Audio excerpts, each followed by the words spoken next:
This video was brought to you by Nebula. For the past few months, there's been constant speculation about the possibility of some sort of defense pact between the US and its longtime Arab ally, Saudi Arabia. Now, no one knows exactly what's in it, but a report suggests that it would at least allow the Saudis access to the very latest American military tech. And there's even been some suggestion that it could include a NATO-style commitment for the US to protect the kingdom in the event of an attack. While it originally looked like the deal would be scuppered by October 7th and Israel's subsequent invasion of Gaza, in the past few weeks Biden's team have apparently reshaped the deal and tried to leverage the prospect of a normalisation deal between Saudi Arabia and Israel to convince Netanyahu not to invade Rafah and eventually withdraw from Gaza. So in this video, we're going to look at this prospective US-Saudi pact, how it could change the Middle East, and whether it's actually likely to happen. Before we start, if you haven't already, please consider subscribing and ringing the bell to stay in the loop and be notified when we release new videos. So, let's start by explaining the deal itself. When it was originally conceived in September of last year, the deal was supposed to involve the US providing deep security guarantees to Saudi Arabia, in exchange for Saudi Arabia normalizing relations with Israel as part of the Abraham Accords. For context, the Abraham Accords are a series of bilateral agreements normalizing relations between Israel and a handful of Arab states. They were originally proposed by the Trump administration, but Biden has since continued the policy, both because normalization between Israel and its Arab neighbors would be bad news for Iran, but also because it would free up America to devote more of its geopolitical attention and military might to China and the Indo-Pacific. Normalization with Israel would also give the US-Saudi pact a better chance of getting through Congress, given that Saudi skeptic senators might otherwise be hesitant to agree to it. However, this original deal collapsed after October 7th and Israel's subsequent invasion of Gaza. Even if Mohammed bin Salman might still be keen on normalizing relations with Israel, the Saudi public has become increasingly anti-Israel as Netanyahu's assault on Gaza has escalated, and they'd be unlikely to tolerate any outright normalization agreement in the current context. Instead, the Saudis suggested a simpler Plan B agreement, which would basically be a bilateral defense pact between the Saudis and the US, with the US also agreeing to help develop a Saudi civil nuclear energy industry. Now, under this more modest Plan B, the Saudis would still offer normalization to Israel, but this time in return for Israeli acceptance of a two-state solution. But the defensive pact wouldn't be contingent on Israeli agreement. While this agreement might sound a bit one-sided, after all, the US doesn't really get anything in return here if Israel doesn't agree to normalization, the Saudis were still hoping that Biden might be tempted on the grounds that even a bilateral deal would represent a political win for America over China, which has been making diplomatic forays into the Middle East recently. Somewhat unsurprisingly though, the Americans didn't agree. Not least because they know that a full-on security agreement is the best leverage that they've got over Saudi Arabia at the moment, and therefore their best bet at bringing the Saudis into the Abraham Accords.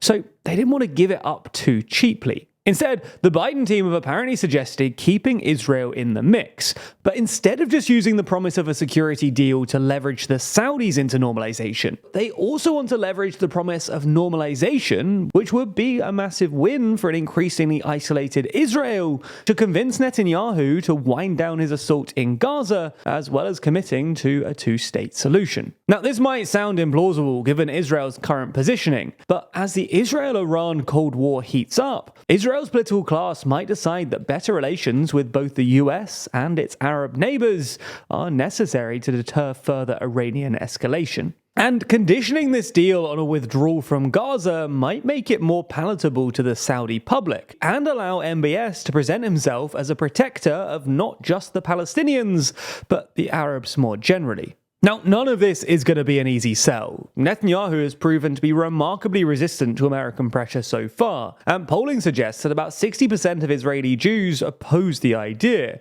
with just 29% in favor. Similarly, the Saudis might not want to risk any sort of rapprochement with Israel, especially given that they've started referring to Israel's assault on Gaza as genocide recently. Nonetheless, if this were to happen, it would be a remarkably clever bit of politics from Biden, not least because only a year ago it looked like his anti-Saudi rhetoric had torpedoed the entire US-Saudi relationship. Now, if successful, this deal would also be the latest in a series of forays made by the US into the Middle East recently, including a new tech deal with the UAE and a prospective partnership agreement with the Iraqi government, potentially bringing the region closer to what some commentators have speculatively described as a Middle Eastern or Arab NATO. Now, this isn't a new idea. It's sort of been floating around ever since the 1955 Baghdad Pact, which created a Middle Eastern equivalent to NATO called the Middle Eastern Treaty Organization, or MITO, comprising of Iran,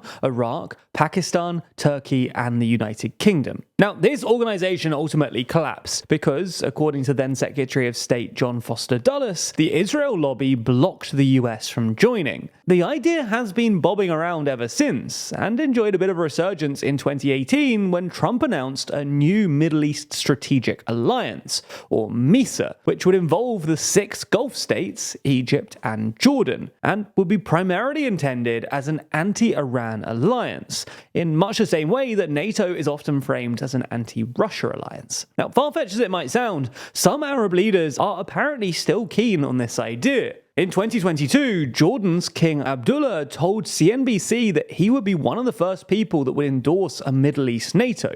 At about the same time, there were also reports that military officials from the US, Israel, Saudi Arabia, Qatar, Jordan, Egypt, the UAE, and Bahrain were secretly discussing defense cooperation to push back against Iran. Now, it's important not to overstate all of this, and it's also worth saying that reports suggest that the new US-Saudi defense agreement is more about granting the Saudis access to the latest US military tech rather than any defense commitment like NATO's Article 5. And various versions of this idea have appeared over the years, just to be brought down by either intra-Arab bickering or the difficult question of Israel. But the final thing worth noting is quite how far US-Saudi relations have come in the past few years.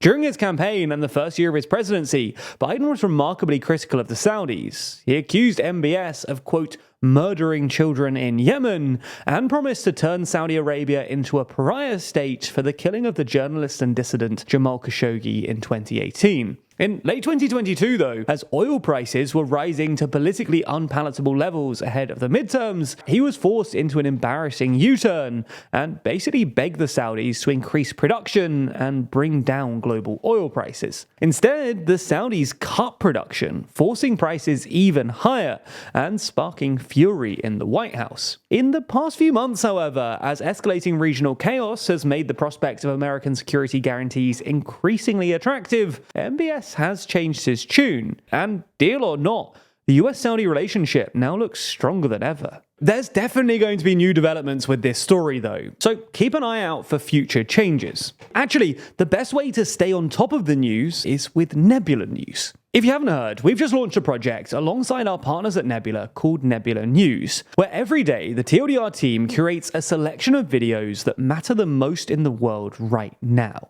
As you surely already know, Nebula is the thoughtful streaming service that's pushing boundaries on what independent creators can do with their content, including Nebula News, where we handpick a feed of content that should help you keep up to date with everything you need to sound smart and be truly informed. We believe that in a confusing and overwhelming news environment, knowing what to pay attention to is important. You can't track every story, so our curation should help to surface what really matters, showing you videos from TLDR and other superb creators that will help you understand the world around you quickly and easily. It's not just the curated news content brought to you directly by us.